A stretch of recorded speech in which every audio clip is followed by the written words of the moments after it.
Hi friends, मैं Vivian sir. और इसमें हम देखेंगे कि ऑर्गेनिक केमिस्ट्री में कुछ बेसिक चीज़ें कि कैसे रासायनिक अभिक्रियाओं में कौन सी चीज़ कैसे प्रतिस्थापित हो जाती है। जैसे इसमें बात कर लेते हैं, जैसे जितने हाइड्रोजन्स होते हैं वो OH से क्या होते हैं, रिप्लेस हो जाते हैं। जहाँ पे OH दिख जाएगा वहाँ पर क्या हो जाएगा, X हो जाता है, और X की जगह पर क्या हो जाएगा, हमारे पास OH हो जाता है। तो जैसे यहाँ पर क्या होता है, X यहाँ पर है और X की जगह पर कभी कभी ऐसा होता है कि X से रिप्लेस हो जाता है। वैसे तो ये देखना है एक चीज को कि X जो हाइड्रोजन होता है वो दोनों प्रकृति दर्शाता है, प्लस का भी और माइनस का भी। क्षारीय प्रकृति भी दर्शाता है, अम्लीय प्रकृति भी दर्शाता है। तो इसमें हमारे पास X जो है वो H की जगह पर हो सकता है और X की जगह पर भी हो सकता है। CN और H2O है, तो CnH2n जो है हमारे पास क्या हो जाएगा, COH में परिवर्तित हो जाएगा। और दो OH अगर कहीं पे दिख जाते हैं तो वहां से क्या निकलता है, H2O निकलता है। तीन OH अगर कहीं पर होते हैं तो वहां पर क्या निकलेगा, H2O निकलेगा। और ये हमारे पास क्या है, अगर ये कहीं पर दिख जाए, इसको हम लोग कहते हैं एसाइल हाइलाइट। एसाइल हाइलाइट कहीं पर होता है तो वहां से हमारे पास HX निकलता है 95%, तो HX निकलता है। कुछ रासायनिक अभिक्रियाओं में ऐसा नहीं होता है, ठीक है, कुछ रासायनिक अभिक्रियाओं में नहीं होता है। तो अब जैसे बात कर लेते हैं, अगर एसिटिक एनहाइड्राइड, ये दोनों भाई भाई हैं, जो उत्पाद ये बनाएगा वही उत्पाद ये बनाएगा। लेकिन ये क्या होता है, HX बाहर करता है, लेकिन एसिटिक एनहाइड्राइड कहीं पर भी रासायनिक अभिक्रिया में हो हमेशा क्या बाहर करेगा, CH3COOH बाहर करेगा। H2SO4 कहीं पर प्रयोग हो रहा है वहां से हमारे पास क्या हमेशा बाहर निकलेगा, H2O निकलेगा। P2O5 कहीं पर प्रयोग हो रहा है, H2O निकलेगा। Al2O3 निकलेगा तो कहीं पर क्या निकलेगा, H2O निकलेगा। NH2 कहीं पर प्रयोग हो रहा हो और नाइट्रस अम्ल अगर पड़ जाए तो वो फंक्शन किस में बदल जाएगा, OH में बदल जाता है। और बात कर लेते हैं, जैसे किसी भी परिवार के सदस्य हों, जैसे सल्फर है और ऑक्सीजन है, एक ही परिवार के सदस्य होते हैं तो आपस में क्या होंगे, रिप्लेस। जैसे हमारे पास बात कर लेते हैं सोडियम और हाइड्रोजन, सोडियम और हाइड्रोजन में देखा गया ये भी एक ही परिवार के सदस्य हैं तो आपस में रिप्लेस हो जाते हैं। जहां पर जैसे H है तो वहां पर Na हो जाएगा, Na की जगह पे क्या हो जाएगा, H हो जाएगा। तो इस तरीके से रासायनिक अभिक्रिया होती है। जैसे px3 लिखा है तो px3 जो होता है वो हमेशा क्या फॉर्म करता है, H3PO3 फॉर्म करता है। और px5 जो होता है वो px5 कहीं पर भी रासायनिक अभिक्रिया में हो तो हमेशा क्या निकलेगा, POX3 और HX निकालता है। COH अगर कहीं पर लिखा हो ये हमारे पास अम्लीय है, तो ये अगर हीटिंग का चाहो, यहाँ पर हीटिंग का आपका अगर सिंबल दिख रहा है तो वहां से CO2 बाहर निकली। लेकिन इसी की जगह पर अगर आपका मान लीजिए कोई क्षारीय धातु आ जाए, सॉरी यहाँ पर हाँ क्षारीय धातु अगर आ जाता है तो वहां पर क्या होगा, कार्बोनेट, मतलब उसी का यौगिक का कार्बोनेट प्राप्त हो जाता है। तो ये इसके दो ही फॉर्म होते हैं हमारे पास, इस तरीके से फॉर्म निकलता है। अगर COH दिख जाएगा CO2 में निकल जाएगा, और अगर इसी का कोई दो संयोजकता वाला यौगिक बन गया तो उसे कार्बोनेट में बदलेगा, ठीक है। और यहाँ पर एक बात बता दूं, एसिटिक एनहाइड्राइड में क्या होता है, केवल एसिटिक अम्ल पार्किन अभिक्रिया में नहीं निकलता है, बाकी सभी में आपका लगभग में एसिटिक अम्ल ही बाहर जाएगा जब इससे अभिक्रिया होगी। और एक बात बता दे रहे हैं, इन अभिक्रियाओं को हम लोग कहते हैं एसिलीकरण अभिक्रिया। ये जब भी प्रयोग होंगे तो उन अभिक्रियाओं का नाम क्या होगा, एसिलीकरण अभिक्रिया।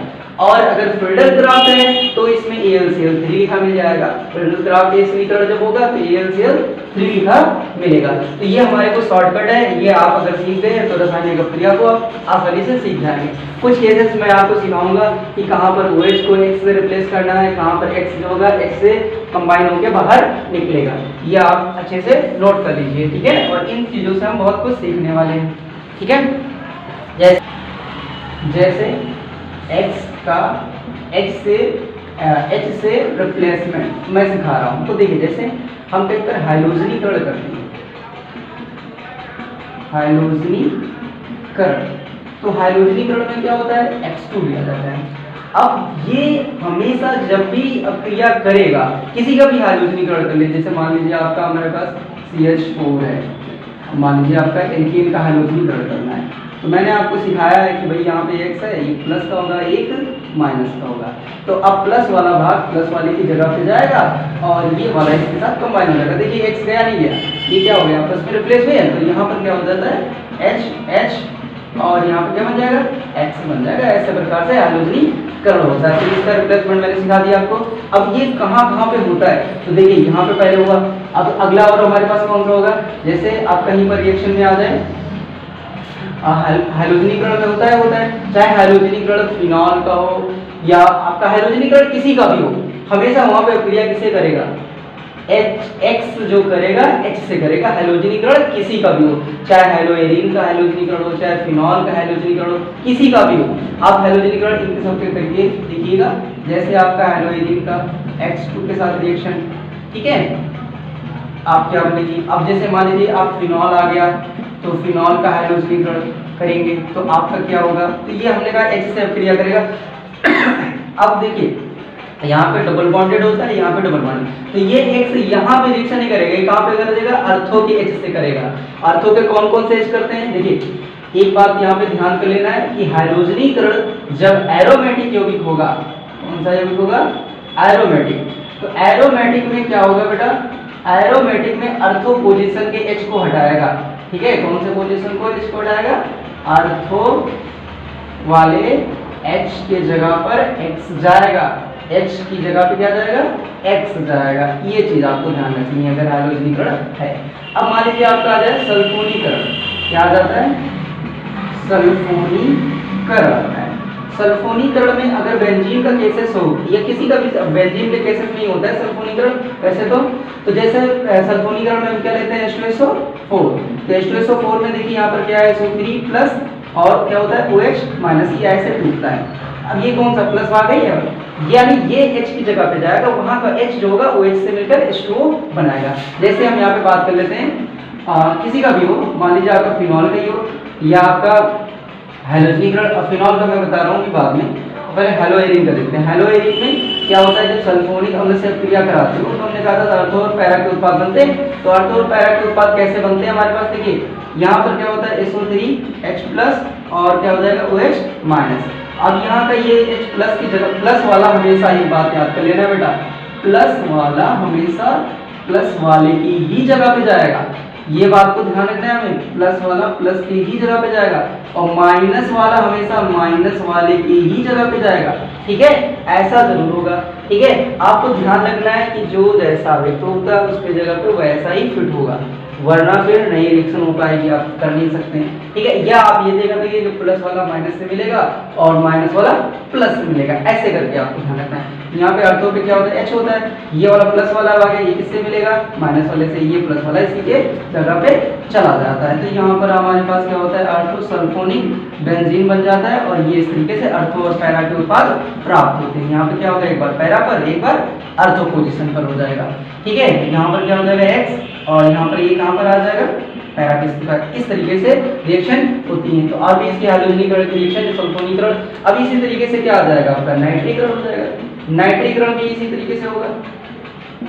तो नाइट्रीकरण भी में क्या होता है, नाइट्रिक अम्ल से क्रिया होती है, नाइट्रिक अम्ल से जब क्रिया होती है तो इस सांद्र में लिया जाएगा, तन के साथ किसी क्रिया होती है बेटा, ठीक है, तन अम्ल लिया जाता है। तो यहाँ पर नाइट्रिक अम्ल भी कैसे टूटता है बेंजीन के केसेस में, OH माइनस NO2 प्लस। अब ये अर्थो और पैरा पे जाएगा, ठीक है, ये आपको ध्यान करना है। अगर इसी तरीके से बात करें हम एक एल्किलीकरण, ये इसमें सब में रिएक्शन अभी हम आपको बता रहे हैं, यहाँ पर एल्किलीकरण देखते हैं। एल्किलीकरण दो प्रकार की होती है। एल्किलीकरण में क्या क्या लिया जाता है बेटा, CH3CO, एल्किलीकरण है ना, एल्किल होगा यहाँ पर, CH3X हो जाएगा। एक होता है एसिलीकरण, तो एल्किलीकरण में क्या होगा, हमारे पास CH3X बनेगा। CH3X में इसका भी रिप्लेसमेंट जब होगा तो ये आपका अर्थो और पैरा पर उत्पाद आएगा, लेकिन फिनॉल के केस में रिएक्शन बदल जाएगी, इसकी फिनॉल के केसेस में रिएक्शन बदल जाएगी। तो फिनॉल के केसेस में इसकी रिएक्शन जो होती है बेटा वो ऐसे बनती है आपकी, देखिए फिनॉल में यहाँ पर अगर रिएक्शन आ जाए OH है और यहाँ पर H है और यहाँ पर आ जाए CH3X, लेकिन रिप्लेसमेंट हमेशा X से ही होगा। तो यहाँ का देखिए, यहाँ पर ये माइनस वाला है, इसकी जगह पे जाएगा ये वाला H, इसकी जगह, तो इस तरीके से रिएक्शन होगी, CH3 यहाँ पे चला जाएगा, इसकी जगह पे जाएगा HX, इसके साथ मिल जाएगा। तो यहाँ पे देखो रिएक्शन कैसे बन जाएगी, हमारे पास OCH3 बन जाएगा प्लस क्या हो जाएगा HX आ जाएगा। फिनॉल के साथ ऐसा होता है, लेकिन अगर हेलोएरिन में होता है तो हमारे पास अर्थो और पैरा के उत्पाद बनाता है, ठीक है, अर्थो और पैरा। फिनॉल में ये रिएक्शन बदलती है, लेकिन रिएक्शन किससे हो रही है, X की H से ही तो ये रिप्लेसमेंट किससे हो रहा है, H का X से ही हो रहा है, ठीक है। ये वाला H इसके साथ कंबाइन होकर बाहर निकल गया और यहाँ पे प्लस वाला है, प्लस वाले की जगह पे तो गया, ठीक। इस प्रकार से ये एल्किलीकरण होती है। तो ये भी कहाँ से होगा, इसका जो होता है हाइड्रोजन से ही क्रिया करते हैं। अब जैसे कुछ और भी है हमारे पास, देख लेते हैं। ये एल्किलीकरण हो गया। एल्किलीकरण में हमारे पास रिएक्शन में क्या होता है, लेकिन इसमें AlCl3 नहीं पड़ेगा। अगर 5 रिएक्शन बात कर लेते हैं, अगर आ जाए एसिलीकरण, ठीक है, क्या आ जाता है एसिलीकरण। एसिलीकरण में क्या होता है हमारे पास रिएक्शन में CH3COX होता है। अगर इसके साथ रिएक्शन आ जाए और एसिलीकरण कहलाएगी, फ्रीडल-क्राफ्ट नहीं कहलाएगी क्योंकि AlCl3 नहीं पड़ा हुआ है। तो पहले रिएक्शन ये इसके साथ हो जाए, या फिर इसी का दूसरा भाई है एसिटिक एनहाइड्राइड। क्या है, एसिटिक एनहाइड्राइड है। इन दोनों के साथ उत्पाद तो एक जैसा बनता है, मैंने भी बताया, दिखाया भी था वो शॉर्टकट, तो उसमें ध्यान रखना है। HX बाहर निकलेगा, इसमें CH3COH निकलता है। लेकिन इस अभिक्रियाओं को हम लोग कहते हैं एसिलीकरण। लेकिन इनमें अगर AlCl3 पड़ जाएगा तो ये कहलाएंगी अभिक्रियाएं, पहले तो ये एसिलीकरण कहलाएंगी। अगर इन्हीं रिएक्शन में अगर मान लीजिए, अब मैं फ्रीडल-क्राफ्ट एसिलीकरण यहाँ पे लिखता हूँ, फ्रीडल-क्राफ्ट एसिलीकरण। तो फ्रीडल-क्राफ्ट एसिलीकरण क्या होता है, फ्रीडल-क्राफ्ट एसिलीकरण, तो इसमें क्या होता है CH3COX और CH3COO का होल ट्वाइस, प्लस में यहाँ पे AlCl3 हो जाएगा, प्लस यहाँ पे AlCl3 पड़ जाएगा। अब ये जो रिएक्शन करेंगे ये अर्थो और पैरा पे करेंगे, अर्थो और पैरा पे रिएक्शन होगी यहाँ पर, ठीक है। लेकिन ये अर्थो और पैरा पे रिएक्शन नहीं करेंगे क्योंकि इसमें AlCl3 नहीं पड़ा है। तो ये रिएक्शन कहाँ पे करेंगे, जहाँ पे मेन उत्पाद जुड़ा होता है। तो ये अर्थो और पैरा पे रिएक्शन नहीं करते हैं। अर्थो व पैरा पे अभिक्रिया नहीं करते हैं, ठीक है। ये आप देखेंगे अभिक्रिया नहीं करते हैं, ठीक। अब इनकी अभिक्रियाएं जैसे, और एक और आता है X का रिप्लेसमेंट भी, मतलब X का H से ही रिप्लेसमेंट। और भी देखिए H की जगह पे कौन जाएगा, H की जगह का रिप्लेसमेंट हो रहा है हमेशा, माइनस प्लस वाला हमेशा H की जगह पे जाएगा। इसमें हमेशा जो प्लस वाला भाग है, ठीक है, वो जो प्लस वाला भाग है, ये प्लस वाला भाग है, प्लस वाला भाग है, ठीक है, ये सब किसकी जगह पे जाएंगे, हमेशा हाइड्रोजन की जगह पे। प्लस वाला भाग जो भी होगा वो किसकी जगह पे जाएगा, हाइड्रोजन की जगह पे जाएगा। इन सब में जो प्लस वाला भाग होगा, इन अभिक्रिया, ये अभिक्रिया, ये अभिक्रिया, ये अभिक्रिया, इन सभी अभिक्रियाओं में जो होगा प्लस वाला भाग H प्लस की जगह पर जाएगा, जहाँ पे हाइड्रोजन होगा वहां पर रिएक्शन करेगा। तो ये अर्थ और पैरा के हाइड्रोजन से क्रिया करेंगे, ये अर्थ और पैरा के हाइड्रोजन से क्रिया नहीं करेगा। ये वहां पर क्रिया करेगा, जैसे OH लिखा हो, OH है तो OH के H से क्रिया करेगा, किसके साथ क्रिया करेगा, O और H के साथ क्रिया करेगा, यहाँ से क्रिया करेगा, इसके साथ क्रिया करेगा। जैसे फिनॉल के साथ रिएक्शन आ जाए तो फिनॉल का H हटा देगा और यहाँ पे प्लस वाला भाग लग जाएगा। जैसे फिनॉल की रिएक्शन इसके साथ आ गई तो ये वाला पूरा भाग यहाँ पे लग जाएगा और यहाँ से H हट जाएगा। अब जैसे बात कर लेते हैं एक और रिएक्शन होती है एस्टरीकरण। एस्टरीकरण में भी क्या होता है, H का ही रिप्लेसमेंट होता है। लेकिन देखिए यहाँ पर क्या होता है RCOH और प्लस यहाँ पे रिएक्शन में क्या होता है ROH रिएक्शन है। तो ये आप देखिए यहाँ पर होता कैसे, देखिए यहाँ का आप अब रिएक्शन में करना कैसे, देखिए यहाँ पर आपका देखिए यहाँ पर क्या है OH है, तो OH आपका यहाँ पे रिएक्शन है और यहाँ का H है। तो ये देखिए यहाँ का H प्लस और यहाँ का OH रिएक्शन करेगा और ये वाला प्लस भाग है इसकी जगह पे चला जाएगा। तो यहाँ पर रिएक्शन में क्या हो जाएगा RCOO और यहाँ पर क्या हो जाएगा R बन जाएगा, प्लस क्या बनेगा H2 बन जाएगा। ये अभिक्रिया क्या कहलाती है, एस्टरीकरण, क्योंकि एस्टर बनता है। लेकिन अगर कोई अब यहाँ पे देखे RCOH लिखा है और हीटिंग तो लगी नहीं, हीटिंग लगी होती तो CO2 निकलता, हीटिंग नहीं करते हैं, ये द्रव्य अभिक्रिया में होता है, तो इसलिए इसको हम एस्टरीकरण कहते हैं। कुछ केसेस में ऐसा नहीं होता है, बाकी 90% आपको जो मैंने प्रतिस्थापन बताए हैं वो सभी के सभी वैसे ही रहते हैं और उनका रिप्लेसमेंट होता है। अब जैसे बात एस्टरीकरण हमने बताया, ये आपकी अभिक्रियाएं बताई, इन सभी अभिक्रियाओं को देखना है तो आप देख लीजिए, इन अभिक्रियाओं को मैंने बता दिया है और इन सभी अभिक्रियाओं को हम लोग साथ देखते हैं। जैसे कुछ अभिक्रियाएं हैं, वो कौन कौन सी अभिक्रियाएं हैं वो देखते हैं लोग। जैसे बात कर लेते हैं, आप रिएक्शन में कुछ कंफ्यूज होंगे तो उनको हम देखते हैं कौन कौन सी अभिक्रियाओं में कंफ्यूज होंगे आप।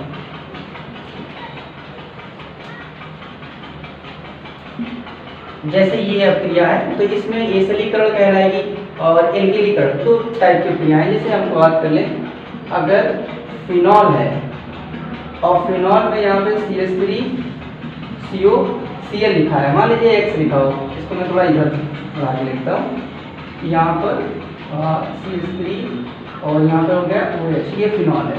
अब फिनॉल के साथ रिएक्शन आ जाए, मान लीजिए CH3COCl आ गया, अब यहाँ पे कुछ नहीं लिखा है, तो ये फिनॉल का एसिडीकरण ही कहलाएगा, लेकिन AlCl3 नहीं है, तो हमने क्या कहा, तो ये अर्थोपरक्रिया नहीं करेगा। देख लीजिए यहाँ पर हमने लिख दिया है, अगर AlCl3 नहीं आया तो अर्थो और पैरा प्रक्रिया नहीं करेगा, तो ये रिएक्शन कहाँ पे होगी, ठीक है। अब अभिक्रिया तो X से ही करेगा, तो ये वाला Cl क्या हो जाएगा, माइनस वाला, ठीक है। अब ये माइनस वाला है, ये प्लस वाला है, और प्लस वाले को माइनस वाले को बड़ी मोहब्बत होती है, तो ये क्या हो जाएंगे, निकल जाएंगे, तो यहाँ पर क्या हो जाएगा, ये ऐसे करके रिएक्शन में यहाँ पर बना देगा OCOCH3 बना देगा, ठीक है। इस प्रकार से क्रिया होती है। अब इसी की अगर क्रिया आ जाए, तो मैंने कहा भाई कि ये दोनों भाई हैं, एक जैसा उत्पाद बनाते हैं, यहाँ पर भी इसकी फिनॉल से क्रिया आ जाए, मान लीजिए, तो ये भी आपकी एसिडीकरण ही कहलाएगी, लेकिन ये अर्थों पे क्रिया नहीं करेगा, ना पैरा पे करेगा, तो कहाँ पे क्रिया करेगा, यहीं पर करेगा, COCH3 ये भी बनाएगा। बाहर क्या निकलेगा, इसमें क्या निकला, HCl, इसमें क्या निकलेगा, CH3CO बचा, एक ये O बचा, यहाँ का H बचा, क्या बन जाएगा, एसिटिक अम्ल बन जाएगा। इस तरीके से बाहर रिएक्शन हो जाती है। तो ये आपकी, इसीलिए हम लोग इसको बताते हैं, ये केवल एसिडीकरण क्रिया है, ठीक है। और यहाँ पर एक है फिल्डरक्राफ्ट एसिडीकरण, अगर AlCl3 मिल गया तो फिल्डरक्राफ्ट एसिडीकरण, अगर फिल्डरक्राफ्ट एसिडीकरण है तो अर्थो और पैरा पे क्रिया करेगा।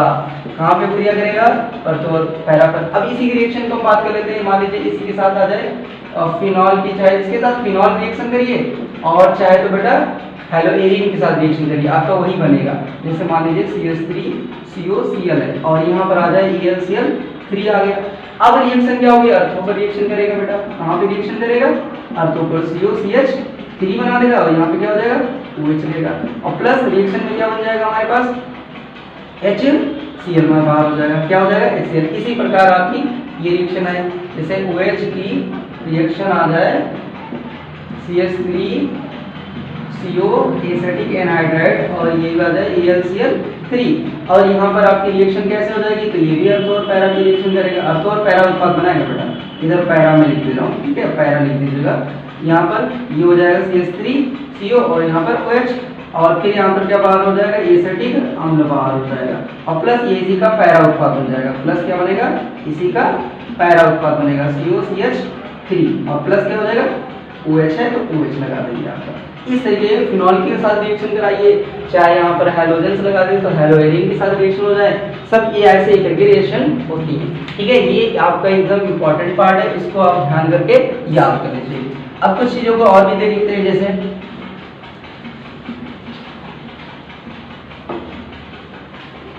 बात कर लें, आपके पर आपका CN है, और यहाँ पर निकिल उत्प्रेरक की उपस्थिति में अगर इसका हम क्या करा दें, CN है, तो CN का अगर अपचयन कराते हैं तो यहाँ पर क्या होता है, इसके साथ ये डायरेक्टली ऐसे बदल जाएगा, आपका CH2 और NH2 में बदल जाएगा।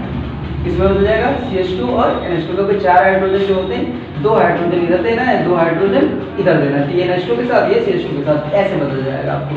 अब मान लीजिए हमारे पास कार्बोनिल समूह है, जैसे कुछ अपक्रियाएं हैं, जैसे कुछ अपक्रियाएं बहुत इंपॉर्टेंट मैं बता रहा हूँ, जैसे कार्बोनिल समूह है, तो कार्बोनिल समूह की अपक्रियाएं का अपचयन देखते हैं। अपचयन, अभी हमने अपचयन ही बताया आपको, तो अपचयन ये भी देख लेते हैं। अपचयन में क्या होता है, जैसे यहाँ पर मान लीजिए जिंक अलगम बढ़ जाए, क्या बढ़ जाए, जिंक अलगम, तो जिंक अलगम में क्या होता है, अगर कितने हाइड्रोजन लिए जाते हैं, 4 हाइड्रोजन लिए जाते हैं, तो ये क्लेमेंसन अपचयन भी कहलाता है। जिंक अलगम में पड़ता है तो कौन सी क्रिया होती है, क्लेमेंसन अपचयन, ठीक है, क्लेमेंसन अपचयन क्रिया होती है। तो क्लेमेंसन अपचयन में क्या होता है कि कार्बोनिल समूह ये दोनों बॉन्ड तोड़ देना है बेटा, और इधर 2H देने हैं और इधर भी 2H करनी है, तो यहाँ पे रिएक्शन में क्या हो जाता है, इधर आपको बन जाएगा CH2 और प्लस H2O, ये हमारे पास बन जाता है एल्कीन, क्या बन जाता है, एल्कीन बन जाता है। इसी का एक भाई होता है वुल्फ किश्नर, क्या होता है, वुल्फ किश्नर। तो वुल्फ किश्नर क्या करता है कि अगर कहीं पर कार्बोनिल समूह ये भी देखता है, ये भी कहता है मैं 4 हाइड्रोजन के साथ रिएक्शन करूंगा, हाइड्रोजन की उपस्थिति में रिएक्शन होती है बेटा, इसकी उपस्थिति में, हाइड्रोजन की उपस्थिति में, तो ये वहीं पर कहानी ऐसे 2H इधर देना है, 2H इधर देना है, और रिएक्शन में क्या हो जाएगा, यहाँ पर CH2 प्लस H2 हो जाएगा। इस तरीके से ये वुल्फ किश्नर और क्लेमेंसन अपचयन दोनों ही बहुत ही इंपॉर्टेंट है आपके लिए। तो ये क्या करते हैं, एल्कीन बनाते हैं। क्या बनाते हैं, एल्कीन बनाते हैं। एक अब आपका और आता है कार्बोनिल समूह का ऑप्शन में, अगर यहाँ पे Cl लगा हो, यहाँ पे एल्कीन समूह लगा हो और आपकी रिएक्शन आ जाए पैलेडियम BaSO4 की उपस्थिति में। किसकी उपस्थिति में, पैलेडियम BaSO4 की उपस्थिति में रिएक्शन आ जाती है। तो यहाँ पे 2 हाइड्रोजन लेना है, कितने हाइड्रोजन, 2। अगर 2 हाइड्रोजन है तो एक हाइड्रोजन इधर देना है, एक हाइड्रोजन इसके साथ लिख लेना है। तो क्या हो जाएगा, HCl बाहर हो जाएगा, तो RCHO बन जाएगा बेटा, देखो RCHO, ठीक है, क्योंकि एक ही बॉन्ड है, ऐसे करके हो जाएगा। प्लस क्या बन जाएगा हमारे पास, HCl रिएक्शन हो जाएगी। इसे हम लोग कहते हैं रोज़नमुंड अपचयन। क्या कहते हैं, रोज़नमुंड अपचयन कहते हैं, ठीक है। ये आपके अगर सिंपल अपचयन होता तो एल्कोहल होता है, कार्बोनिल समूह का सिंपल अपचयन अगर हो, ठीक है, कार्बोनिल समूह का यहाँ पे कुछ भी लगाओ, यहाँ पे कुछ लगाओ, इससे हमें नहीं फर्क पड़ता, हमें वो दिखाना है।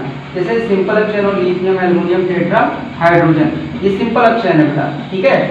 सिंपल अपचयन अगर कार्बोनिल समूह का होता है तो 2 हाइड्रोजन लेते हैं और 2 हाइड्रोजन में क्या करते हैं, यहाँ पे बॉन्ड तोड़ते हैं, एक हाइड्रोजन ये बॉन्ड इधर दिखा दिया, एक H इधर दे दिया, एक H इधर, एक H इधर। देखिए यहाँ पे क्या हो जाता है, इधर वाले बॉन्ड तो इसीलिए यहाँ पे क्या हो गया OH, और यहाँ पे क्या हो जाएगा H, ये क्या हो जाएगा, एल्कोहल फॉर्म करेगा। क्या फॉर्म करेगा, एल्कोहल फॉर्म करता है, ठीक है। इस तरीके से रिएक्शन होती है। तो ये हमारे पास कुछ मेन टॉपिक्स थे और इसको हमने फिनिश किया है। इसके बाद हमारा चैप्टर स्टार्ट होगा हेलो एल्केन और हेलो एरिन, तो उसको हम लोग देखें। हाय बच्चों, मैं हूँ विवन सर और आपके लिए मैं लाया क्लास 12th का ऑर्गेनिक केमिस्ट्री का फर्स्ट चैप्टर हमारा है halo alkane and hello Erin. Halo alkane and hello Erin. इस चैप्टर में हम कुछ इंपॉर्टेंट चीज़ें ही पढ़ेंगे, ठीक है, ज़्यादा चीज़ें नहीं पढ़ेंगे, केवल इंपॉर्टेंट चीज़ें पढ़ेंगे, ठीक है। और इसको बनाने की सबसे पहले बात करते हैं हेलो एल्केन होते क्या हैं। हेलो एल्केन जो होते हैं किसी भी हाइड्रोकार्बन में, ठीक है, किसी भी हाइड्रोकार्बन में हाइड्रोजन के व्युत्पन्न, हैलोजन व्युत्पन्न, इसके जैसे हमारे पास हाइड्रोकार्बन ले लें, हमारे पास जैसे CH4 है, ये क्या है, हाइड्रोकार्बन है। यहाँ पर CH2 डबल बॉन्ड CH2, ये भी हाइड्रोकार्बन है, ट्रिपल बॉन्ड वाले वो भी हाइड्रोकार्बन होते हैं। तो इसमें क्या होता है कि एक हाइड्रोजन की जगह पर अगर हमारे पास कोई हाइड्रोजन आता है तो उसे हम क्या कहते हैं, हेलो एल्कीन कहते हैं। तो ये हमारे पास बन गया हेलो एल्कीन बन गया हमारे पास, ठीक है। और इसी तरीके से इसमें भी हाइड्रोजन की जगह पर कोई हाइड्रोजन आ जाए तो उसे हम हेलो एल्कीन कहते हैं। अब हेलो एल्केन में हमारे पास क्या आता है, हेलो एल्केन की बनाने की विधियाँ। ज़्यादा वीडियो लंबा नहीं करेंगे, ठीक है, शॉर्टकट में पढ़ते हैं।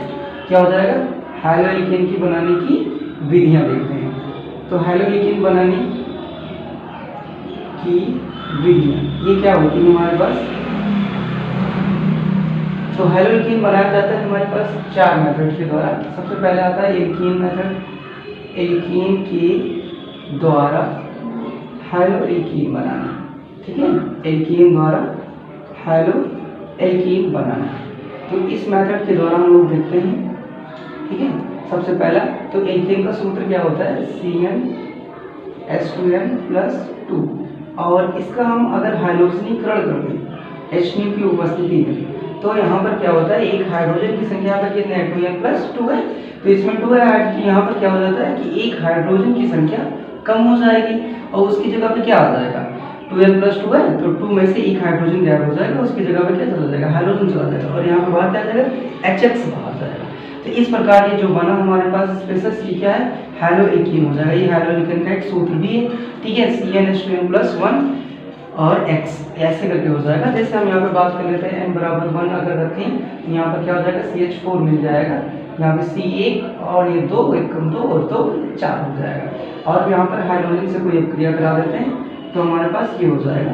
अब यहाँ पे रिएक्शन कैसे हो रही है, तो देखिए X जो है कितने 2 है, तो एक भाग इसमें पॉजिटिव होगा, एक भाग क्या होगा, निगेटिव होगा। Partial negative partial positive charge लिखे जाते हैं यहाँ पर, पार्शियल निगेटिव और पार्शियल पॉजिटिव।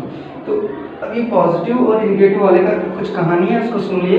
जैसे अब क्या होता है, अगर -x है, ठीक है, तो ये -x जो है हमेशा हाइड्रोजन परमाणु जो होता है अधिक क्रियाशील होता है, ठीक है, अधिक प्यार करने वाला ये उनका, समझिए। और ये यहाँ पर क्या हो जाता है कि अगर ये अभी ये नेगेटिव वाला है तो हमेशा पॉजिटिव वाले की जगह पे जाएगा और पॉजिटिव वाले को या तो अपनी ओर खींच लेगा। तो अगर ये नेगेटिव ये पॉजिटिव है तो दोनों आपस में मिल के अपना HX बना सकते हैं और या तो आपस में स्थान बदलेंगे। तो यहाँ पर वही बात है, यहाँ पर हाइड्रोजन अब ये वाला जैसे इसमें का एक हाइड्रोजन की जगह पर इसमें चला जाएगा तो एक हाइड्रोजन वहां से निकल कर CH3HX बना देता है। ठीक है, अब ये रासायनिक अभिक्रिया यहाँ पे रुकती नहीं। अगर जैसे मान लीजिए यहाँ पर CH3X है और फिर से आ जाए हमारे पास X2 से अभिक्रिया, फिर से H पड़ जाए तो फिर क्या होता है, फिर से उसी तरह बार बार उसमें का एक H फिर से कम कर देंगे, यहाँ पे CH2 X2 प्लस HX बन जाएगा। फिर से यहाँ पर अगर आपका ये है तो यहाँ पे CH2 X2 है प्लस यहाँ पर फिर से H2 से रिएक्शन आ जाए, H फिर से हो जाएगा तो एक H फिर से कम हो जाएगा और X3 हो जाएगा, HX बन जाएगा आपका। फिर से अगर रिएक्शन आ जाती है तो CHX3 और प्लस यहाँ पे X2 से रिएक्शन तो आपका H और फिर क्या हो जाएगा CX4 बन जाएगा प्लस यहाँ पर क्या हो जाएगा HX हो जाएगा। ठीक, इस तरीके से रिएक्शन हो जाती है एल्केन के द्वारा। हमारे पास हो जाएगा हेलो एल्केन, ये भी हेलो एल्केन, ये भी हेलो एल्केन, ये भी हेलो एल्केन और ये भी हेलो एल्केन हो जाएगा। अब यहाँ पर हाइड्रोजन की जगह पे कुछ भी हो सकता है, वैसे तो Cl और Br ही रहता है यहाँ पर, Cl और Br ज़्यादातर तो आपको Cl ही देखना मिलेगा क्योंकि क्लोरीनीकरण अभिक्रिया कहलाती है। वैसे यहाँ पर कौन सी अभिक्रिया कहलाएगी, हैलोजनीकरण। ठीक है, क्या कहलाएगी, हैलोजनीकरण अभिक्रिया द्वारा। ठीक है, हैलोजनीकरण जब भी बात आएगा तो हाइड्रोजन से अभिक्रिया होगी और हाइड्रोजन हमेशा किसकी जगह पर जाएगा, H की जगह पर जाएगा और H और X से फिर उसमें क्या बनाएगा HX अभिक्रिया और HX का निर्माण कर लेते हैं। तो ये हो गया हमारा एल्कीन मेथड के द्वारा क्या बनाना, हेलो एल्कीन बनाना। इस तरीके से हो जाता है। अब बात कर लेते हैं दूसरे मेथड की। तो दूसरा मेथड हमारे पास हो जाएगा बेटा, दूसरा मेथड हो जाएगा एल्कोहल के द्वारा। हम एल्कोहल के द्वारा देखते हैं तो एल्कोहल के द्वारा हमारे पास कौन कौन से मेथड होते हैं। तो एल्कोहल के द्वारा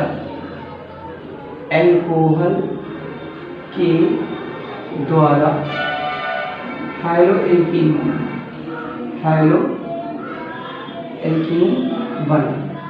तो हाइलो एल्कीन बनाना किसके द्वारा, एल्कोहल के द्वारा। तो एल्कोहल क्या होता है कि एल्कोहल होता है हमारे पास क्या होता है, जब भी C से डायरेक्टली OH जुड़ जाए तो उसे हम एल्कोहल कहते हैं सीधे, वो भी हाइड्रोकार्बन में। जैसे ये हमारे पास क्या है, एल्कोहल है।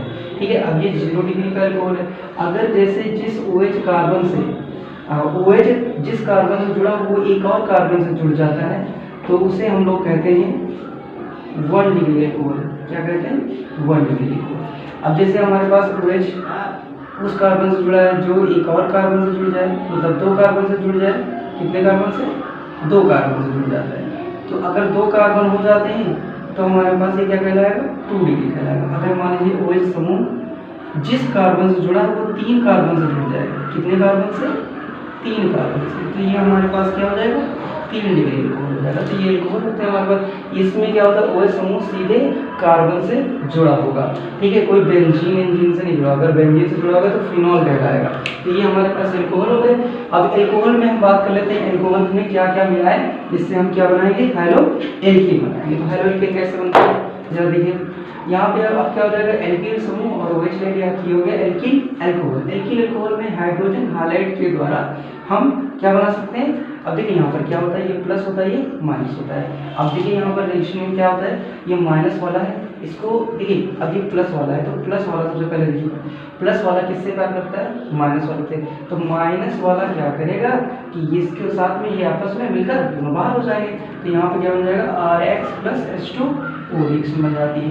और वैसे भी याद कर लीजिए बेटा, हाइड्रोजन जो होते हैं OH को रिप्लेस कर देते हैं, ये भी माइनस वाला, ये भी माइनस वाला, आपस में स्थान बदल लेंगे। इस तरीके से हो जाता है। कुछ जगहों पर ऐसा नहीं होता है बट लेकिन ज़्यादातर आपको 90% ये देखने को मिलेगा। ठीक है, 90% क्या होगा, X OH की जगह पर जाएगा। कभी कभी होता है H के साथ रिएक्शन करता है, मैंने बताया कि H जो होता है वो प्लस और माइनस दोनों की भांति व्यवहार कर जाता है। इसीलिए इसको शायद इसमें हाइड्रोजन परिवार में भी रखना चाहिए था, लेकिन ये कमियाँ रहेगी। तो ये क्या होता है, प्लस भाग इसके प्लस वाले भाग से रिएक्शन करके बाहर निकल जाएगा, ये माइनस जहाँ पर होगा उसी जगह पे H चला जाएगा। तो ये प्रतिस्थापन होते ऐसा करके हम लोग समझ लेते हैं। जैसे यहाँ पर मानते हैं ROH लिखा है प्लस यहाँ पे HCl आ जाए, तो HCl जब भी आएगा तो ल्यूकास अपक्रमक की उपस्थिति होती है। HCl और ZnCl2 पड़ता है तो उसे ल्यूकास अपक्रमक कहते हैं। तो यहाँ पे क्या हो जाएगा, H, अब देखिए HCl क्या हो जाएगा, इसकी जगह पे चला जाएगा, ये इसके साथ हो जाएगा, तो रिएक्शन में क्या हो जाएगा, RCl और यहाँ पे H2। अगर मान लीजिए ROH पड़ गया और यहाँ पर आ जाए HBr, तो HBr डायरेक्ट भी आ नहीं सकता है बेटा। यहाँ पर क्या होता है H2SO4 की उपस्थिति में रिएक्शन होती है तो RBr प्लस यहाँ पे H2 बन जाएगा। अगर मान लीजिए ROH आया और प्लस HI आ जाए, HI से डायरेक्ट रिएक्शन नहीं होती है, पहले तो क्या होता है KI प्लस H3PO4 पड़ता है, फिर आपका इससे बनता है HI, फिर बाद में रिएक्शन होती है। तो यहाँ पर क्या होता है RI आ जाएगा, क्या बन जाएगा RI प्लस H2। तो इस प्रकार से हमारे पास क्या बन जाता है, यहाँ पर देखिए एल्किल आयोडाइड, ये एल्किल क्या है ब्रोमाइड, ये एल्किल क्लोराइड, ये हमारे पास क्या है हेलो एल्कीन है। ये हेलो एल्कीन का फर्स्ट मेथड था किसके द्वारा, हाइड्रोजन हाइलाइड के द्वारा, हाइड्रोजन हाइलाइड के द्वारा, किसके द्वारा हाइड्रोजन हाइलाइड के द्वारा। एल्कोहल में हाइड्रोजन हाइलाइड मिलेंगे तो उससे हमारे पास क्या बनेगा हेलो एल्कीन प्राप्त हो जाते हैं। अब बात करते हैं एल्कोहल में और क्या मिला देते हैं बेटा, एल्कोहल से देखिए और दूसरी टाइप की रिएक्शन देखते हैं, ठीक है। अब एल्कोहल में अगर हमारे पास आ जाए थायोनिल क्लोराइड मिला दिया जाए, किससे अब क्रिया कराएंगे बेटा, थायोनिल क्लोराइड, ठीक है, किससे अब क्रिया कराएंगे थायोनिल क्लोराइड से। एल्कोहल की थायोनिल क्लोराइड से क्रिया कराते हैं तो क्या होता है, देखो यहाँ पर ROH प्लस SOCl2, यहाँ पर होता है पिराडीन की उपस्थिति बेटा, ठीक है। पिराडीन की उपस्थिति में जब क्रिया कराते हैं तो यहाँ पर क्या होगा, देखिए Cl तो OH की जगह पे चला जाएगा, ये इसके साथ आएगा, तो यहाँ पर क्या हो जाएगा RCl बन जाएगा प्लस S। अब देखिए यहाँ का एक O इस O से SO से मिलेगा, SO2 बना लेगा, यहाँ का H एक Cl बचेगा तो क्या बनेगा HCl। ये गैसेस प्रोडक्ट होते हैं, क्या होते हैं गैसेस प्रोडक्ट आसानी से उड़ जाते हैं और यहाँ पर हमारे पास द्रव्य अवस्था में हेलो एल्कीन प्राप्त होता है। इस मेथड से बहुत अच्छा हेलो एल्कीन प्राप्त होता है, इसलिए ये बहुत अच्छी मानी जाती है अपक्रिया। और ये अपक्रिया का नाम होता है डार्जेन अपक्रिया। क्या नाम हो जाएगा, डार्जेन अपक्रिया। इस अपक्रिया का नाम होगा डार्जेन अपक्रिया। अगर जैसे पूछा जाए पेपर में कि डार्जेन अपक्रिया क्या है, तो जब किसी एल्किल अल्कोहल में थायोनिल क्लोराइड से अपक्रिया कराई जाती है पिराडीन की उपस्थिति में, तो एल्किल क्लोराइड प्राप्त होते हैं, या आपका जैसे एल्किल की जगह पे C2H5 C2CH3 ऐसे करके रखा जाता है तो वो आप नाम बताएंगे। और क्या होता है साथ में जो बाई प्रोडक्ट होते हैं वो गैसेस होते हैं, वो आसानी से क्या होते हैं उड़ जाते हैं और द्रव्य अवस्था में हेलो एल्कीन प्राप्त होता है। ये बहुत अच्छा मेथड होता है, एल्कोहल से क्या प्राप्त करते हैं एल्किल क्लोराइड। और बेटा यहाँ पर जो होता है SOBr2 नहीं हो सकता है क्योंकि ये अज्ञात है अभी, तो मतलब ये आपका ये तो ज्ञात हो चुका है लेकिन अस्थायी यौगिक बनाता है, इसलिए ऐसा नहीं होता है। और ये आपका जाता है SO2, ये अज्ञात है अभी तक, तो इनके साथ रिएक्शन नहीं हो सकती है। आप ये मत सोचिए कि इसे Cl है तो यहाँ पे Br2 कर दें I2 कर दी, इसके साथ रिएक्शन नहीं होती है। यहाँ पे ROH प्लस इसके साथ रिएक्शन नहीं होगी, ठीक है, ध्यान करके आप यहाँ पर क्रॉस कर देना। क्लियर। अब ये एल्किल अल्कोहल के द्वारा हमारे पास इसके मेथड से हो गया, थायोनिल क्लोराइड से क्रिया होगी। अब बात कर लेते हैं, ठीक है, यहाँ पर डार्जेन क्रिया भी खत्म होती है हमारी। अब अगली चीज हमारे पास आता है बेटा अगला पोर्शन, अगर एल्किल अल्कोहल की रिएक्शन हम यहाँ पर हेडिंग क्या रहेगी, फास्फोरस ट्राईहैलाइड व फास्फोरस पेंटाहैलाइड से हेलो एल्कीन बनाना, हेलो एल्कीन बनाना, ठीक है। ये भी बहुत अच्छे मेथड होते हैं। इससे देखिए कैसे होता है, जब किसी एल्किल अल्कोहल में फास्फोरस ट्राईहैलाइड मिलाया जाता है तो जितनी यहाँ पे संख्या इतनी संख्या से जुड़ा 3 के साथ सिर्फ ऐसा होगा बेटा, 3 के साथ px3 कहीं पे भी रिएक्शन आ जाए, यहाँ पे 3 है, 3 से प्रोडक्ट को बाहर से गुणा करा देना और क्या हो जाएगा R। अब यहाँ पे क्या हो जाएगा R, अगर यहाँ पे x है तो यहाँ पे x, यहाँ पे Cl है तो यहाँ पे Cl हो जाएगा, तो यहाँ पे क्या हो जाएगा x हो जाएगा। ये 3 है तो यहाँ पे भी 3 है तो कितना हो जाएगा 3। फिर हमारे पास देखिए, अब ये बात मैंने बताई ना, x किसकी जगह पे जाएगा, OH की जगह पे जाएगा। अब एक बात याद कर लो, यहाँ पे थोड़ी सी एक बात है, बस बहुत सिंपल है, क्या है px3 कहीं पे भी मिल जाए रिएक्शन में हमेशा H3PO3 बाहर निकलेगा। आप इस बात को याद कर लीजिए, बस आसानी से रिएक्शन हो जाएगी, तो यहाँ क्या बाहर हो जाएगा H3PO3 बाहर हो जाएगा। क्लियर।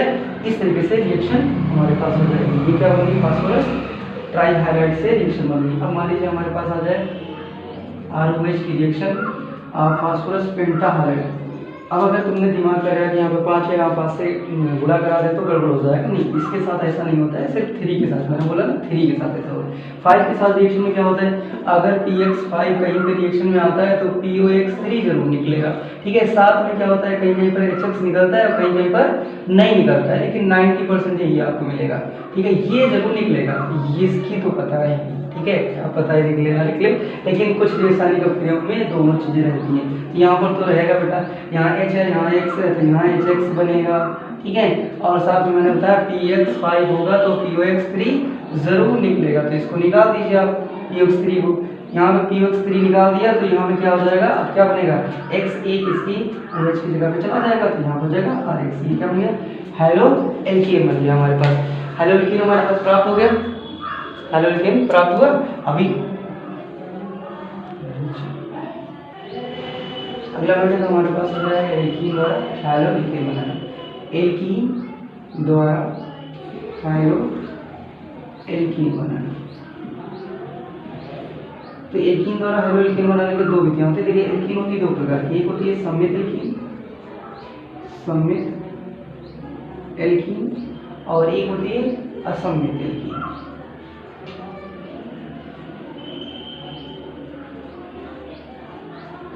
ठीक है, सममित एल्कीन में क्या होता है कि हाइड्रोजन हैलाइड से रिएक्शन होती है इनमें दोनों में, किसमें होगी, हाइड्रोजन हैलाइड से रिएक्शन। एल्कीन की हाइड्रोजन हैलाइड से रिएक्शन कराते हैं तो हमारे पास हेलो एल्कीन प्राप्त होता है। क्या बनेगा, हेलो एल्कीन प्राप्त होता है। यहाँ पे भी रिएक्शन कराएंगे तो हेलो एल्कीन ही बनेगा, लेकिन रिएक्शन करने में थोड़ा सा चेंज रहेगा। देखिए सममित एल्कीन है, जैसे अभी एल्कीन का पहले तो फार्मूला देख लेते हैं, CnH2n होता है, CnH2n होता है। इसमें n बराबर यहाँ पे बेटा 2 से स्टार्ट होता है, 2 3 4 एनीथिंग आप कुछ भी रख दीजिए, आपके सब क्या बनेंगे, आपके सब क्या बन जाएंगे, एल्कीन फॉर्म हो जाएंगे। तो जब n बराबर 2 रखा जाएगा तो आपका ये बन जाएगा CH2 डबल बॉन्ड CH2 अब प्लस हाइड्रोजन हैलाइड से रिएक्शन कराएंगे। हाइड्रोजन हैलाइड मतलब यहाँ पे X की जगह पे आप कुछ भी ले सकते हो, Cl Br I एनीथिंग ऐसे करके आप कुछ भी कर सकते हैं। X की जगह पे जानते हो हाइड्रोजन प्योर है, तो हाइड्रोजन कौन कौन से होते हैं, हाइड्रोजन होते हैं जैसे ये मशल ब्राइट है ना, ये से करके, तो ये हम याद कर लेते हैं, ये X की जगह पर हो सकते हैं। फिर R की जगह पे क्या हो सकता है बेटा, CH3 हो सकता है, C2H5 हो सकता है, ठीक है। अब C2H5 को ऐसे भी लिखा जाता है CH3 CH2, आप ऐसे भी लिख सकते हो, ये भी कर सकते हैं। तो यहाँ पर क्या होता है, यहाँ पे ये कोई कानून नहीं रहेगा कि ये हमारी योगात्मक अभिक्रिया होगी, ये पॉजिटिव ये नेगेटिव, तो ये भाग यहाँ पे जोड़ना है, नेगेटिव भाग यहाँ पे जोड़ देना है, एक बॉन्ड तोड़ देना है, तो क्या हो जाएगा CH3 और CH2 यहाँ पे क्या हो जाएगा, X हो जाएगा, ये योगात्मक अभिक्रिया। लेकिन अगर असममित एल्कीन आ जाए, मतलब n बराबर अगर 3 रख दें, ठीक है, असममित के केस में ही एंटी मार्कोनिकॉफ और मार्कोनिकॉफ दोनों नियम लगते हैं। इसमें लगेगा मार्कोनिकॉफ नियम, ठीक है, और साथ में एंटी मार्कोनिक भी होगा। देखिए अगर n बराबर 3 रखा तो CH डबल बॉन्ड यहाँ पे CH2 बनेगा और यहाँ पे लिख दिया HX। तो मार्कोनिक आप नियम के दौरान देखते हैं यहाँ पे कुछ नहीं लिखा है, ये पॉजिटिव भाग यहाँ पे नेगेटिव भाग, तो कहते हैं पॉजिटिव भाग वहाँ पे जाएगा जहाँ पर ज्यादा हाइड्रोजन होते हैं, नेगेटिव भाग वहाँ पे जाएगा जहाँ पर हाइड्रोजन कम होते हैं, तो ये मार्कोनिक आप नियम कहता है, ठीक है। तो यहाँ पे क्या हो जाएगा H और यहाँ पे नीचे क्या लग जाएगा, X लग जाएगा, यहाँ पे क्या हो जाएगा CH3 बन जाएगा। ये हमारे पास बन जाएगा 2 हेलोप्रोपेन, 2 हेलोप्रोपेन बन जाएगा।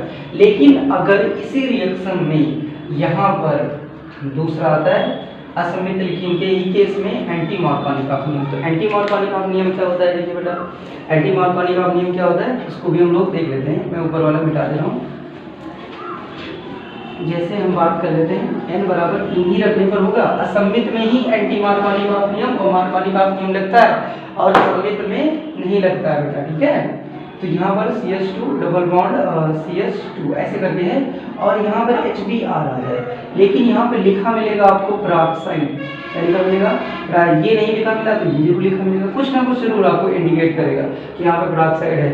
अगर ऐसा करता है तो ये पॉजिटिव भाग या नेगेटिव भाग उसका जस्ट उल्टा हो जाएगा, तो यहाँ पर लगेगा एंटी मार्कोनिकॉफ नियम। कैसा लग जाएगा, एंटी मार्कोनिकॉफ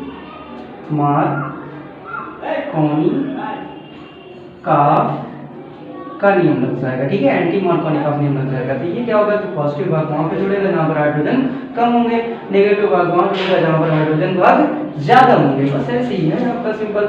यहाँ पर क्या हो जाएगा CH और यहाँ पर हो जाएगा CH2 और यहाँ पर हो जाएगा CH2Br, ये आपको हो जाएगा एंटी मार्कोनिकॉफ नियम। इससे हम लोग क्या बना लेते हैं, हेलो एल्कीन, ये भी तो हेलो एल्कीन है। एक लास्ट मेथड बचा है हमारे पास, ठीक है, वो हंस डी का रिएक्शन है, उसी के मेथड के द्वारा हम देखेंगे क्या बनाना, हैलो एल्कीन बनाना लास्ट मेथड है। ठीक है, चौथा मेथड हमारे पास हो जाएगा हंस डीकर अपक्रिया, हंस डीकर अपक्रिया द्वारा हैलो एल्कीन, ठीक है, हैलो एल्कीन बनाना। तो ये लास्ट रिएक्शन है, इसमें क्या होता है, एल्कील सिल्वर कार्बोक्सिलिक लॉन्ड होता है और इसमें Br2 से अपक्रिया हो जाएगी या फिर Br2 से अपक्रिया होगा। ठीक है, कार्बन टेट्राक्लोराइड की उपस्थिति होगा। तो इसे जब भी गर्म कर दिया जाता है तो एक छोटा सा फंक्शन और याद कर लीजिए, CO और अगर H है या CO कोई भी धातु है, यहाँ पर क्या है, धातु है और ये गर्म होती हो, क्या होती हो बेटा, गर्म होती हो तो हमेशा CO2 बाहर जाएगा, क्या बाहर जाएगा, CO2। लेकिन अगर जैसे मान लीजिए अगर यहाँ पे ये हाइड्रोजन, अगर कोई क्षारीय धातु आ जाए CO और यहाँ पे जैसे कैल्शियम आ जाए, इसका बाइंड लग जाएगा, तो इसको अगर गर्म कर रहे हैं तो यहाँ पर हमारे पास कार्बोनेट बाहर हो जाएगा बेटा। ठीक है, ये दोनों चीजें आपको ध्यान कर लेनी। तो COH अगर मिलता है और या COH का कोई धातु अगर मिलता है, ये आधात होती है, क्या होगी, आधात हो जाएगी हमारे पास, समझ रहे हो, और धातु मिलता है तो धातु में क्या होगा, CO2 बाहर जाएगा, अधातु में होगा तो उसका कार्बोनेट यौगिक बन जाएगा। तो यहाँ पे तो धातु है, इसके साथ गर्म होगा तो यहाँ पर बाहर क्या निकलेगा, हमारे पास CO2 बाहर निकलेगी, क्या निकलेगी, CO2 बाहर निकलेगी। तो यहाँ पे देखते हैं हमारे पास क्या हो जाएगा R, और यहाँ पे सबसे पहले तो सिंपल एक Br होगा तो यहाँ पे Br चला जाएगा, तो RVr प्लस CO2 बाहर प्लस AgVr बाहर, इस तरीके से रिएक्शन हो जाएगी। तो ये हमारे पास बनाने के मेथड कंप्लीट हो गए, सारे मेथड बनाने के कंप्लीट हो गए। अब हम लोग देखेंगे इसके बाद हैलोएल्केन के रासायनिक गुण। तो हैलोएल्केन के रासायनिक गुण भी देख लेते हैं जल्दी जल्दी, क्या होते हैं बेटा, ठीक है। तो हैलोएल्केन के डालेंगे, हैलोएल्केन के रासायनिक, हैलोएल्केन के रासायनिक गुण, ठीक है। तो हैलोएल्केन के रासायनिक गुण में हम सबसे पहले देखना चाहते हैं कि जैसे ये हमारे पास इसमें क्या होता है, CX होता है, ये क्या होता है, पार्शियल नेगेटिव चार्ज, ये क्या होता है, पार्शियल पॉजिटिव। तो यहाँ पर क्या होता है, ध्रुवीय आकर्षण बहुत ज्यादा होता है, तो इसलिए यहाँ इसको तोड़ना इतना आसान नहीं है, ठीक है, इतनी जल्दी यहाँ पे रिएक्शन नहीं होती। लेकिन अगर कोई मान लीजिए न्यूक्लियोफिलिक इससे प्रबल हो, ठीक है, तो वो अटैक करके इसको हटा सकता है और दूसरे वाले नहीं हटा। तो इस प्रकार से रासायनिक प्रक्रिया हम लोग पढ़ने वाले हैं। अब इसमें रासायनिक प्रक्रिया जैसे कौन इसको हटा सकता है, कौन नहीं हटा सकता है, तो देखो बताते हैं। OH जो होगा वो बहुत अच्छा न्यूक्लियोफिलिक होता है, तो X को रिप्लेस कर सकता है, यानी OH जिसके साथ लिखा मिला, जैसे NaOH आ जाए, KOH आ जाए, AgOH आ जाए, इनके साथ सबके मिल जाएगा। एक न्यूक्लियोफिलिक होता है CN, ठीक है, तो CN भी X को रिप्लेस कर देता है, ठीक है, CN की जगह पर X हो जाएगा, X की जगह पे CN हो जाएगा, आपको ये ध्यान रखना है। एक होता है NO2 बेटा, NO2 भी आपको क्या कर देगा, इसमें सिर्फ इसमें हैलोएल्केन में NO2 किसकी जगह पे चला जाएगा, X की जगह चला जाएगा, X किसकी जगह पे चला जाएगा, NO2 की जगह पे चला जाएगा। यानी ये जिनके पास मिल जाएंगे उनके साथ रिएक्शन बड़ी इजीली तरीके से होगी, वो सब की सब अपक्रियाएं क्या कहलाएंगी, प्रतिस्थापन अपक्रियाएं कहलाएंगी, क्या कहलाएंगी, प्रतिस्थापन अपक्रियाएं कहलाएंगी। तो ये बात अगर समझ आ गई तो यौगिकों के साथ देख लेते हैं। जैसे हमारे पास है RX, ठीक है, RX है, RX की रिएक्शन हम किसके साथ कराते हैं, सबसे हाय बच्चों हम पढ़ने वाले हैं हैलोएल्केन के रासायनिक गुण। रासायनिक गुण में देखिए आपका ये हाइड्रोजन परमाणु है, हाइड्रोजन परमाणु एक बहुत ज़्यादा प्रेम करने वाला परमाणु होता है। तो ये परमाणु प्रेम किससे करेगा, हमेशा प्लस वाले भाग से करेगा, प्लस वाले भाग से करेगा तो प्लस वाले भाग से निकल जाएगा। लेकिन इसकी जगह पे आएगा कौन, तो ये माइनस वाला है तो ये माइनस वाला इसकी जगह पे चला जाएगा, ये माइनस वाला है तो इसकी जगह पे चला जाएगा। मतलब आपस में माइनस माइनस वाले स्थान आपस में बदलते हैं। जैसे यहाँ पे मैंने लिख दी, जैसे OH आएगा तो OH क्या होगा, X की जगह पर चला जाएगा, X जो होगा OH की जगह पर चला जाएगा, CN जो होगा X की जगह पर चला जाएगा और X जो होगा वो CN की जगह पर चला जाएगा। NO2 इसी तरीके से ये आपस में स्थान बदलते हैं। जैसे रासायनिक अपक्रिया को देखते हैं यहाँ पर, ये हैलोएल्केन है, हैलोएल्केन की जैसे मान लीजिए आपकी अपक्रिया आ जाए NaOH के साथ या आपके आ जाए KOH के साथ रिएक्शन आ जाए, तो NaOH के साथ आ जाए, KOH के साथ आ जाए या AgOH के साथ आ जाए, तो हम ये समय OH है तो OH के साथ अगर रिएक्शन है तो हमारे पास क्या हो जाएगा कि यहाँ पर R और यहाँ पर क्या आ जाएगा OH, यानी ये OH X की जगह पे चला गया और ये वाला X या तो फिर अब बेटा यहाँ पे प्लस में मैं बताता हूँ, या तो NaX होगा तो NaX बाहर जाएगा, NaOH होगा तो NaX बाहर जाएगा, KOH होगा तो KX बाहर जाएगा, AgOH होगा तो एक्स बार हो जाएगा। तो इस प्रकार से हमारे पास यौगिक फॉर्म हो जाएगा। अब मान लीजिए हमारे पास इन्हीं के तीनों के साथ में आपका रिएक्शन आ जाए, जैसे NaCN के साथ, किसके साथ आ जाए, NaCN, तो ये माइनस वाला है, अब ये माइनस वाला इसकी जगह पे चला जाएगा तो क्या बन जाएगा RCN, और प्लस क्या हो जाएगा NaX बार हो जाएगा। तो प्रेम किससे हो गया भाई, प्रेम हो गया प्लस वाले से, ये माइनस वाले को प्लस वाले से प्रेम हो गया, ये इसलिए बाहर हो जाएगा। ठीक है, तो यहाँ पर क्या हो जाएगा, इसी तरीके से आप मान लीजिए KCN आ गया, तो कि ये आयनिक आबंध के द्वारा जुड़े होते, तो यहाँ पर फिर RCN बन जाएगा और KX बार हो जाएगा। अब यहाँ पर क्या हो जाएगा AgCN आ गया। अब यहाँ पर ये जो होता है बेटा, अब डायरेक्टली रिएक्शन का अब यहाँ पे N से अपक्रिया होती है। अब ये माइनस वाला कौन सा यहाँ पर होगा, माइनस होगा N। ठीक है, CN देखिए यहाँ पे समय क्या होता है, C से बॉन्ड जुड़ा है, लेकिन यहाँ पे N से बॉन्ड जुड़ेगा। समझिए क्यों, क्योंकि यहाँ पे जो होता है Ag जो होता है वो ये सहसंयोजक आबंध के द्वारा जुड़ा होता है। कौन से बॉन्ड द्वारा जुड़ा होता है, सहसंयोजक आबंध, जबकि ये क्या होते हैं, आयनिक आबंध के द्वारा जुड़े होते हैं। तो इसी कारण क्या होता है, N जाके वहाँ पे बॉन्ड बनाता है, तो यहाँ पे हो जाता है NC और प्लस आपका Ag, अब प्लस वाला यही है, तो इससे ही जाके क्या मिलेगा, X मिल जाएगा। तो इस तरीके से रिएक्शन हो जाती है। अब मान लीजिए हमारे पास Ag के साथ रिएक्शन आ गई, अब किसके साथ, देखो OH को ले लिया, CN को ले लिया, अब NO2 है। अब जैसे मान लेते हैं NaNO2 के साथ रिएक्शन हो जाए, या आपकी KNO2 के साथ रिएक्शन हो जाए, किसके साथ, KNO2 के साथ रिएक्शन हो जाए, तो इनके साथ रिएक्शन होगी अगर, तो यहाँ पर हमारे पास क्या होगा, देखिए NO2 जब भी होता है तो ये आपका एल्किल नाइट्राइल बनाते हैं, क्या बनाते हैं, एल्किल नाइट्राइल। Na होगा तो NaX बाहर जाएगा, K होगा तो KX बाहर जाएगा। इस प्रकार से प्रक्रिया हो जाती है। अब जैसे मान लीजिए हमारे पास आ जाए AgNO2, AgNO2 आएगा तो आपका नाइट्रेट बनेगा। ठीक है, ये एल्किल नाइट्रेट था, ये एल्किल नाइट्रेट हो जाएगा, और प्लस यहाँ पे नाइट्रेट बन जाएगा, और यहाँ पे क्या हो जाएगा AgX बार होगा। वही बात यहाँ पर भी है, क्योंकि ये सहसंयोजक आबंध से जुड़ा होता है और ये आयनिक आबंध के द्वारा जुड़े होते हैं, इसलिए ये बनाता है एल्किल नाइट्राइल और ये बनाता है हमारे पास एल्किल नाइट्रेट बनाता है। ठीक है, इस पर अब इसके मान लीजिए Na के साथ आपकी आ जाए रिएक्शन, ये सब की सब हमारी कौन सी क्रिया थी, प्रतिस्थापन क्रिया थी। ठीक है, तो प्रतिस्थापन क्रिया में न्यूक्लियोफिलिक के साथ रिएक्शन होती है। अब जैसे मान लीजिए हमारे पास इसके साथ तो रेशा नहीं होती है, समझिए। अब मान लीजिए हमारे पास NaSH आ गया, ठीक है, NaSH, तो ये देखिए अब एक बात बताता हूँ मैं, O और S आपस में स्थान बदल लेते हैं, दोनों एक ही परिवार के सदस्य हैं, तो यहाँ पे होना था NaOH होता, तो जैसे NaOH के साथ रिएक्शन हुई थी उसी प्रकार यहाँ पर क्या होगा, OS की जगह पे क्या आया है, बस O की जगह पे क्या है, S आया है। तो यहाँ पर भी ये माइनस वाला है, होता है ना, ये माइनस वाला है, तो इसकी जगह पे चला जाएगा, यानी X की जगह पे क्या जाएगा, RS हो जाएगा, और यहाँ पर क्या हो जाएगा, NaX प्राप्त हो जाएगा।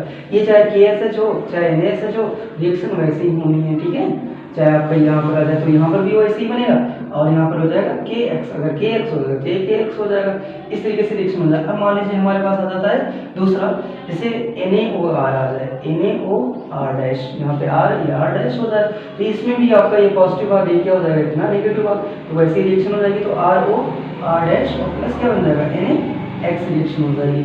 अब मान लीजिए आपका ये रिएक्शन ऐसे करके आ जाए, ये ईथर बन जाएगा, और इस प्रक्रिया को हम विलियम संश्लेषण अपक्रिया भी कह देते हैं। ठीक है, इसके द्वारा भी रहता है आपका। अब अगर हमारे पास आ जाए Mg के साथ, अब मानते हैं प्रतिस्थापन अपक्रिया तो हमारी फिनिश हो गई। प्रतिस्थापन अपक्रियाओं के बाद आपके धातुओं के साथ अपक्रिया देख लेते हैं। ठीक है, धातु के साथ अपक्रियाएं किसकी, हाइड्रो एल्कीन की या एल्कीन हाइलाइट की, धातु के साथ अपक्रिया। तो धातु के साथ सबसे पहले हम देख लेते हैं Mg के साथ रिएक्शन। तो अगर इसमें Rx में Mg पड़ जाए तो यहाँ पे मिल जाता है RMgX, इसको हम लोग कहते हैं ग्रिग्नार्ड अपक्रमक। क्या कहते हैं बेटा, ग्रिग्नार्ड अपक्रमक कहते हैं। तो ये ग्रिग्नार्ड अपक्रमक हो जाएगा हमारे पास। क्लियर, अगर हम इसके साथ Zn की अपक्रिया करा दें तो Zn के साथ अपक्रिया कराएंगे तो इस अपक्रिया का नाम हो जाएगा फ्रैक्लैंड अपक्रिया। क्या हो जाएगा, फ्रैक्लैंड अपक्रिया। तो फ्रैक्लैंड अपक्रिया हो जाएगी ये हमारे पास। क्लियर, तो फ्रैक्लैंड अपक्रिया में क्या हो जाता है बेटा, R, अब यहाँ पे Zn थोड़ी ना आएगा, यहाँ पर क्या होगा, RR आ जाएगा। यहाँ पर इसके साथ जब भी होगा तो एल्कीन फॉर्म होगा। क्या फॉर्म होगा, एल्कीन फॉर्म होगा, और ZnX2 बाहर जाएगा बेटा। ठीक है, क्योंकि यहाँ पे Zn कितने Zn एक रहेगा, और ये कितना लेना पड़ेगा, 2 लेना पड़ेगा। एल्किल हाइड्राइड कितने लेंगे, 2 हाइड्राइड लेंगे। अब मान लीजिए Na के साथ अपक्रिया जाए और यहाँ पर सूक्ष्म ईथर की उपस्थिति हो। ठीक है, तो सूक्ष्म ईथर की उपस्थिति तो इस अपक्रिया को ऊर्जा अपक्रिया कहते हैं। क्या कहेंगे, ऊर्जा अपक्रिया। तो ऊर्जा अपक्रिया में क्या होता है, जब किसी एल्किल हाइड्राइड में सोडियम धातु की उपस्थिति में ईथर सोडियम धातु से ईथर की उपस्थिति में क्रिया कराते हैं तो यहाँ पर क्या प्राप्त होता है, एल्कीन फॉर्म हो जाता है। क्या बन जाएगा, एल्कीन बन जाता है। यहाँ पे 2 ले लेना है और ये भी 2 ले लेंगे और ये भी 2 ले लेंगे, तो इस तरीके से हमारे पास क्या बन जाएगा, आर आर बन जाएगा, मतलब एल्कीन बन जाएगा। अब अगर मान लीजिए हमारे पास इसके साथ क्रिया आ गई, अब KOH के साथ हमने दिखाई थी, तो KOH की एक और क्रिया होती है बेटा, ये अलग होती है, ठीक है, ये होती है एल्कोहलिक। अगर एल्कोहलिक KOH है, कौन सा है एल्कोहलिक KOH, तो एल्कोहलिक KOH के साथ क्या होता है बेटा, एल्कीन फॉर्म होती है। क्या बनती है, एल्कीन बनती है। इसको ध्यान रखना है, एल्कीन बनेगा, जल बनेगा बेटा, ठीक है। और प्लस यहाँ पे आपका KOH लिया ना, तो K के साथ X रहेगा आपका, जितना भी होगा उतना रहेगा। वैसे तो मैं बता दूं कि 3H2 होगा, 3KX होगा, इस तरीके से क्रिया होती है, क्योंकि 3 के साथ क्रिया रहती है। और जैसे बात कर लेते हैं इसकी थोड़ी सी आगे, जैसे मान लेते हैं हम अलग करके बता दें आपको रिएक्शन।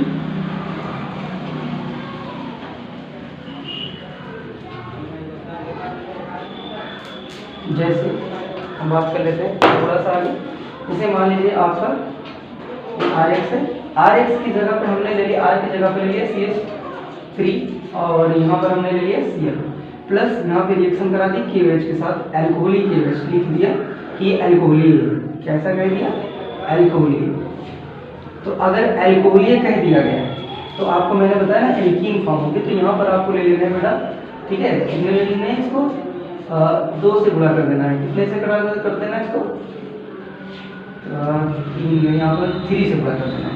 कितने से गुणा करेंगे, 3, और 3 से ये भी ले लेंगे, तो फिर 3 यहाँ पर क्या है आपका, देखिए 3Cl है और तो 3OH हो गया। अब 3 यहाँ के H निकाल दीजिए और 3OH निकाल दीजिए, क्या बन जाएगा, 3H2 प्लस 3 यहाँ का निकलेगा Cl और यहाँ का K, ये पॉजिटिव है, ये नेगेटिव है। अब ये नहीं कहेगा, ये ज़्यादा ताकतवर होता है प्लस वाला, तो ये कहेगा तुम नहीं हो, हम जाएंगे ना, तो ये जाएगा फिर 12 हो गया, ठीक है, 3 4 4 2 6 6 12 हाइड्रोजन हो गया, 3 O हो गया, 3 O हो गया हमारे पास, 3 K हो गया। अब इसी तरीके से पूरी बैलेंस हो गई, तो ये इस तरीके के एल्कीन फॉर्म हो जाती है हमारे पास। यहाँ पर क्या होगा, एल्कोहलिक KOH के साथ अभिक्रिया कराते हैं तो हमारे पास क्या होता है, एल्कीन फॉर्म होती है। तो ये हमारे पास क्या हो गए, हैलोएल्केन के रासायनिक गुण हो गए, ठीक है। अब इसमें कुछ इंपॉर्टेंट रिएक्शन है, जिससे बात कर लेते हैं थोड़ा सा, कौन कौन सी रिएक्शन है हमारे पास। कुछ इंपॉर्टेंट रिएक्शन है, जैसे तो पहले आता है स्वार्ट्ज सबक्रिया। स्वार्ट्ज सबक्रिया क्या होती है, तो स्वार्ट्ज सबक्रिया जैसे है, तो स्वार्ट्ज सबक्रिया क्या होता है, जब भी किसी एल्किल फ्लोराइड लिखा हो और उसको, जैसे देखो यहाँ पर लोअर लिखा होता है, लोअर को सॉरी यहाँ पर क्या होता है, बड़ा लिखा होता है, यानी बड़ा हाइड्रोजन लिखा होगा और यहाँ पे लिखा होगा AgF, ये मरकरी फ्लोराइड के साथ भी रिएक्शन होती है।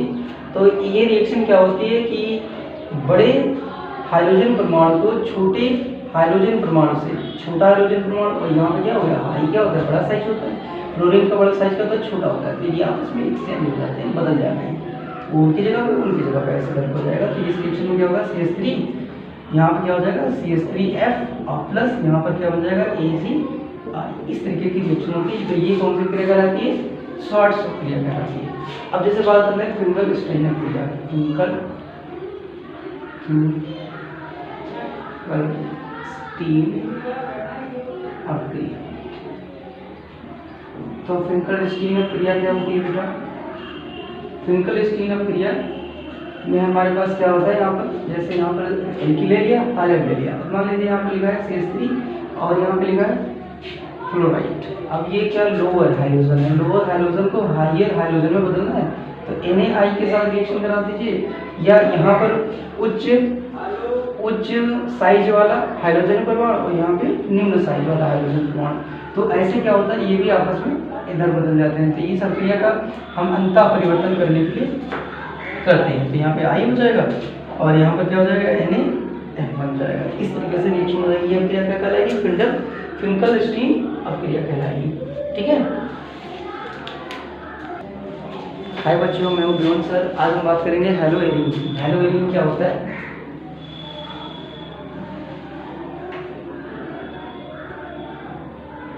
हैलोएरिन क्या होता है, जब किसी एरोमेटिक कंपाउंड में, जब किसी एरोमेटिक हाइड्रोकार्बन, तो एरोमेटिक हाइड्रोकार्बन में क्या होता है, जैसे ये हमारे पास एरोमेटिक हाइड्रोकार्बन है, एरोमेटिक हाइड्रोकार्बन में क्या होता है, हाइड्रोजन की जगह पे कोई हाइड्रोजन आता है, तो उसे हम क्या कहते हैं, हैलोएरिन कहते हैं।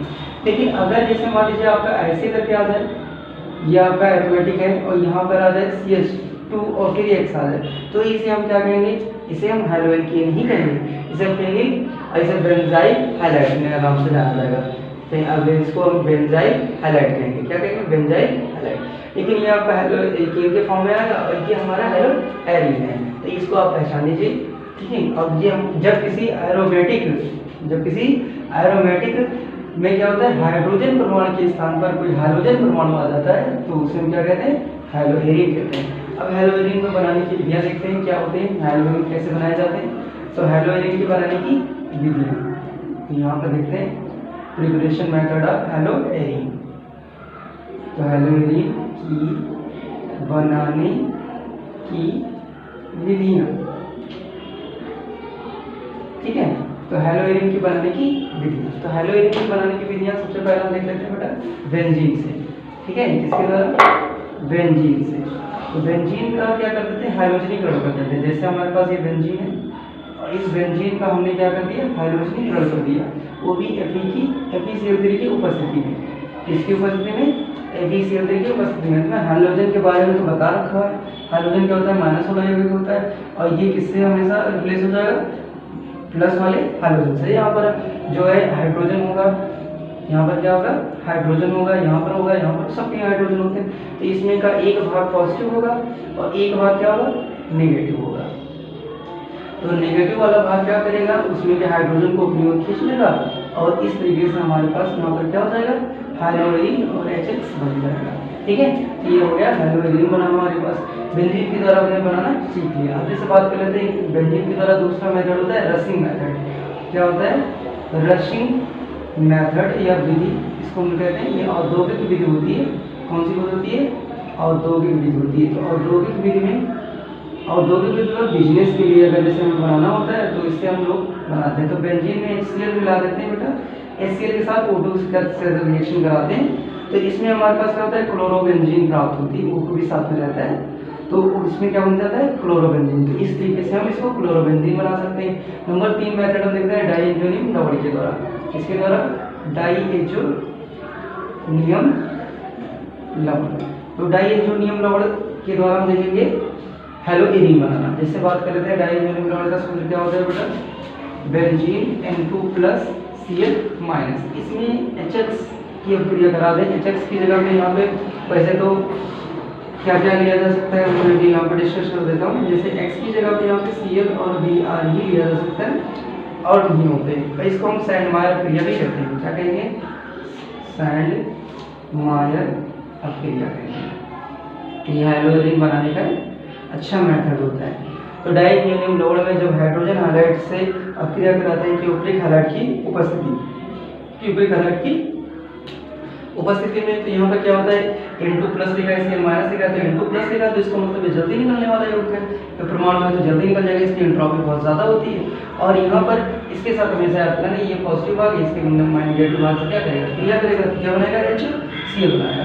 तो यहाँ का ये X बचा है, चला जाएगा, तो क्या हो जाएगा हमारे पास, इस तरीके से हैलोएरीन प्राप्त हो जाता है। अब यहाँ पर अगर आपका Cl है तो Cl आएगा, यहाँ पर Br ले लिया तो यहाँ पर क्या आ जाएगा, Br आ जाएगा। अगला मेथड लेते हैं फिनॉल के द्वारा, ठीक है। फिनॉल के द्वारा क्या होता है हमारे पास बनाने की मेथड, तो फिनॉल के द्वारा देख लेते हैं। तो अगला मेथड हमारे पास है हैलोएरीन बनाने की, कौन से मेथड से, फिनॉल मेथड से। तो फिनॉल के द्वारा बनाना देख लेते हैं। तो फिनॉल के द्वारा देखेंगे, अब डाल देते हैं हेडिंग, फिनॉल के द्वारा हैलोएरीन बनाना, ठीक है। तो ये हमारे पास हो गया OH। एरोमेटिक कंपाउंड में जब सीधे OH जुड़ा या बेंजीन रिंग से सीधे OH जुड़ा हो तो उसे फिनॉल कहा जाता है। अब इसमें फास्फोरस हाइड्राइड से क्रिया करा दें, किससे क्रिया करा दें, फास्फोरस हाइड्राइड से। तो ये X है, यहाँ पर अब PX5 के लिए अब ये क्रिया बताइए, PX5 जब भी कहीं जाता है PX3 बाहर निकलता है, अब क्या निकलता है, HX निकलता है। कुछ निकालिए, यहाँ पर क्या हो जाएगा बेटा, OH जहाँ पर है वहाँ पर क्या हो जाएगा, X हो जाएगा, OH जहाँ पर है वहाँ पर क्या हो जाएगा, X, और यहाँ पर क्या निकलेगा, QX3+ HX निकल जाए। तो इस तरीके से रासायनिक अभिक्रिया हो जाएगी हमारे पास। क्लियर? तो ये हमारे पास क्या हेलो एरिन बनाने के मेथड हो गए। अब हम इसके देखेंगे रासायनिक गुण। कि रासायनिक गुण क्या होते हैं वो हम लोग जल्दी से बात करेंगे। जैसे मान लीजिए अब एक थोड़ा सा एक बात और बताते हैं यहाँ पर। जैसे मान लीजिए आपका डाइइंजोनियम लॉर्ड किससे बनाया जाता है? तो डाइइंजोनियम लॉर्ड जो होता है 1 डिग्री एमीन होता है एनिलीन से। एनिलीन इसका नाम होता है। तो एनिलीन में क्या होता है, अगर HCl और प्लस NaNO2 यानी सोडियम नाइट्रेट, तो ये दोनों मिश्रण मिलाते हैं तो डायरेक्टली हमारे पास बन जाता है डाइइंजोनियम लॉर्ड। इसकी मैं क्रिया विधि में बताऊंगा आपको, ठीक है? मैकेनिज्म इसकी बताएंगे डायरेक्टली कैसे हो जाता है, ठीक है? और ये मेथड से क्या होता है, डाइइंजोनियम लॉर्ड बन जाता है। डाइइंजोनियम लॉर्ड से आप हेलोएरिन, फिनॉल, एनीथिंग, बहुत सारे कंपाउंड बनाए जा सकते हैं। ये बहुत ज़्यादा इंपॉर्टेंट है। इससे पूरी एरोमेटिक, समझिए एरोमेटिक कार्बनिक रसायन इसी से पूरी आधारित है। अगर इसी से हम तो यही बन जाए तो बहुत सारी चीज़ें हम निर्माण कर सकते हैं। रासायनिक गुणों की, तो हेलोएरिन की रासायनिक गुण क्या होते हैं हमारे पास, ठीक है? हेलोएरिन के रासायनिक ठीक है, हम देख रहे हैं हेलोएरिन की रासायनिक गुण, ठीक है? हेलोएरिन के रासायनिक गुण किस प्रकार से होंगे? तो इसमें क्या होता है, देखिए हेलोएरिन जो होता है हमारे पास, इसमें क्या होता है, यहाँ पर 3 एकाकी युग्म होते हैं इसके पास, ठीक है? और एक का तो माइनस का चार्ज होता है। तो इसके कारण यहाँ पर क्या होता है, इसमें अनुनाद उत्पन्न हो जाता है। तो अनुनाद के कारण क्या होता है, अनुनादी संरचनाएं भी लिख सकते हैं आप, अनुनादी संरचनाएं। तो अनुनादी संरचनाएं क्या होती है हमारे पास? अनुनादी संरचनाएं हमारे पास क्या होंगी, जैसे बात कर लेते हैं कि अगर मान लीजिए वो दोनों, यहाँ पर मैं बात करता हूँ, जैसे यहाँ का बॉन्ड दिखाते हैं, बॉन्ड दिखाएं, ये आपका बॉन्ड हो जाएगा। अब मान लीजिए यहाँ के इलेक्ट्रॉन यहाँ पर शिफ्ट हुए हैं, तो यहाँ पर क्या हो जाता है, ये डबल बॉन्ड आंशिक द्विआबंध आ जाता है। क्या आ जाता है, आंशिक द्विआबंध आ जाता है। तो आंशिक द्विआबंध आने के कारण यहाँ का बॉन्ड हट जाता है और यहाँ पर माइनस हो जाता है। तो यहाँ का हमारे पास बॉन्ड स्लिप हो जाता है, यहाँ का बॉन्ड बचता है और यहाँ का बॉन्ड बचता है, ठीक है? फिर यहाँ पर क्या होता है हमारे पास कि अगर मान लीजिए आपका, अब मान लीजिए यहाँ का जो माइनस है वो शिफ्ट होना चाहेगा कहाँ पर, यहाँ पर शिफ्ट हो जाएगा। तो यहाँ पर अगर माइनस शिफ्ट हो जाएगा तो देखिए कैसे हो जाएगा, ये माइनस यहाँ पे शिफ्ट हुआ तो यहाँ का बॉन्ड होगा, यहाँ पर आ जाएगा और ये बॉन्ड बचेंगे। तो यहाँ पर क्या हो जाएगा हमारे पास, दो एकाकी एक स्थान छोड़कर बॉन्ड आता है। पहले यहाँ पोजीशन पर आएगा, फिर क्या होगा, यहाँ पर आ जाएगा। हर बार ऐसे बदल बदल के एक एक पोजीशन पे लाना है, ठीक है? तो यहाँ पे आया था तो यहाँ पर आ जाएगा। अब देखिए जैसे अगली बार कहाँ पे आ जाएगा हमारे पास ये बॉन्ड, ये अब यहाँ का जो ये हमारे पास माइनस है, अब ये चला जाएगा यहाँ पर, अब तो पोजीशन पे आ जाएगा। तो माइनस का यहाँ का बॉन्ड स्लिप हो जाएगा, इधर आ जाएगा और यहाँ पर बॉन्ड बचेगा।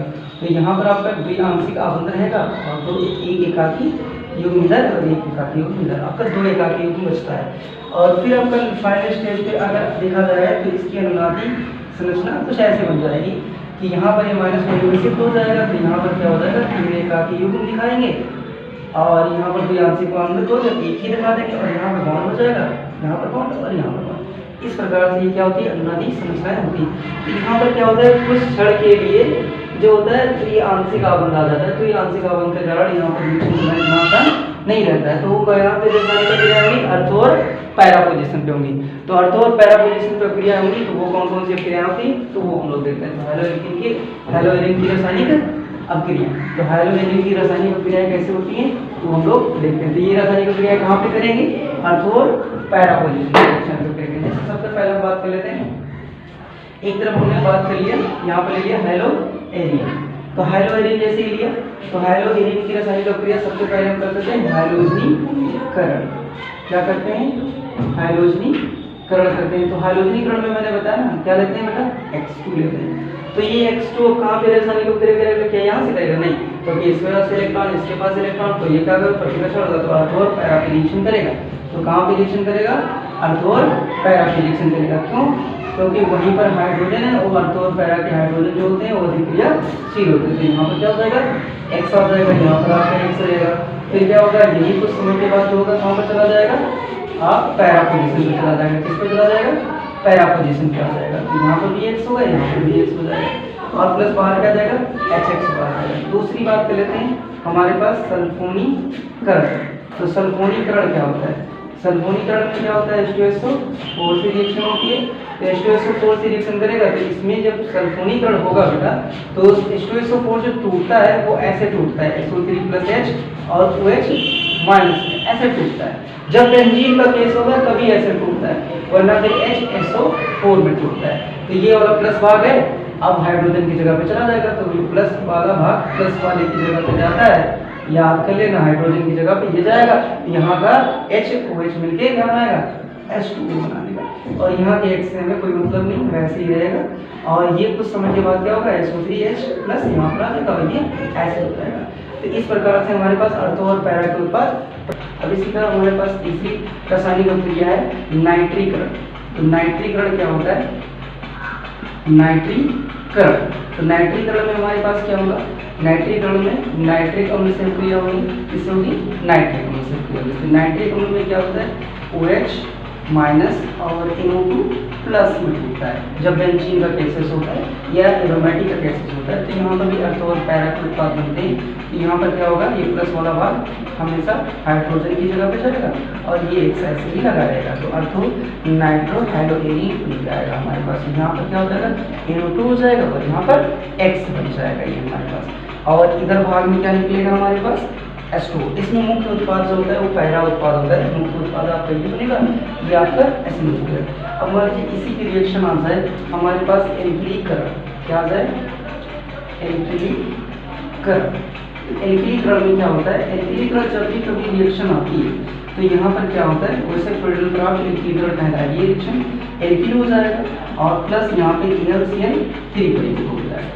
तो AlCl3 अगर एल्किल हाइड और AlCl3 है तो यहाँ पर ये भी आपका बन जाएगा अल्कोहल पैरा के उत्पाद बनाएगा। यहाँ पे X रहेगा, यहाँ पर CH3 आ जाएगा। यही CH3 कहाँ पर जाएगा आपका, किसकी जगह पे जाएगा, फिर पैरा की जगह पे जाएगा।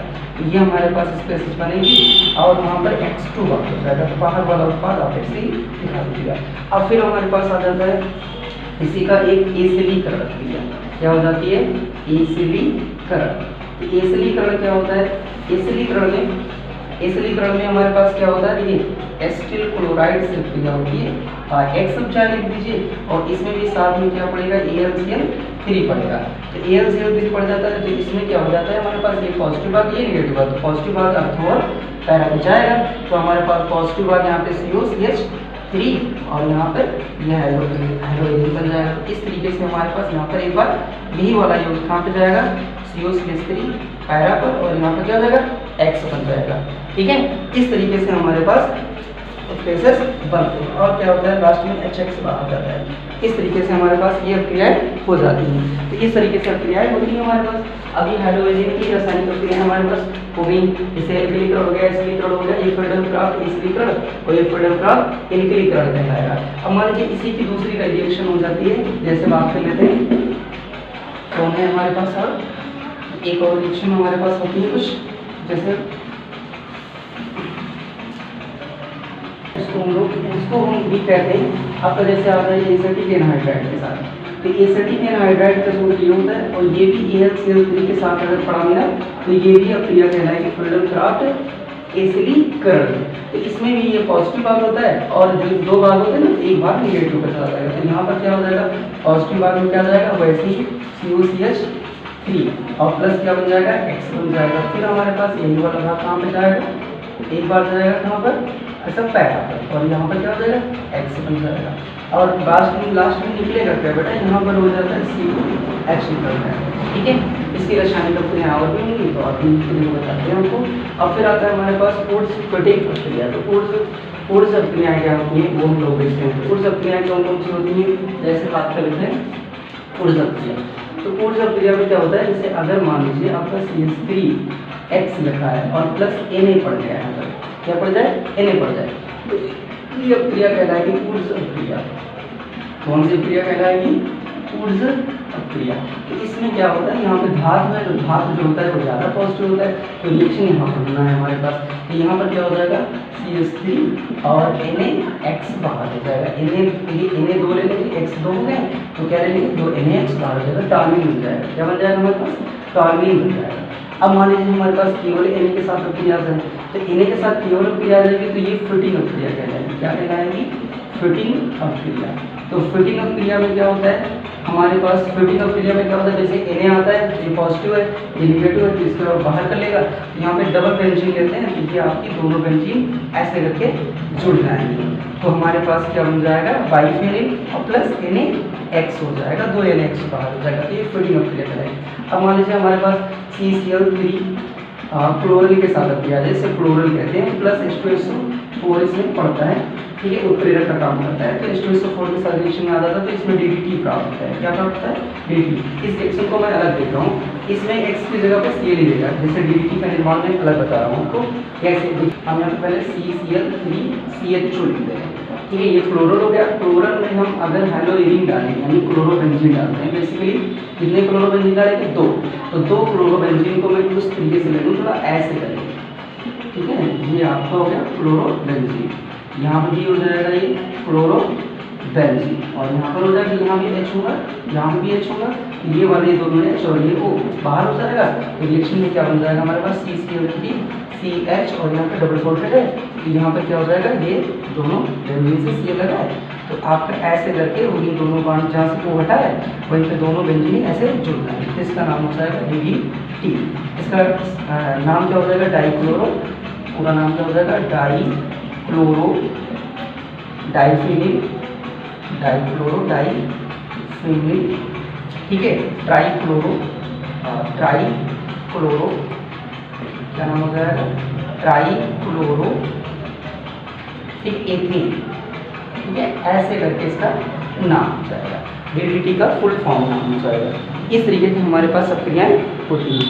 और कुछ अभिक्रियाएं जैसे हैं हमारे पास, वो हमारे पास क्या होंगी, तो अगले चरण में जैसे ये इसकी अभिक्रियाएं सब कंप्लीट हो चुकी हैं। एक रासायनिक प्रक्रिया और है हमारे पास हेलोइरिन की।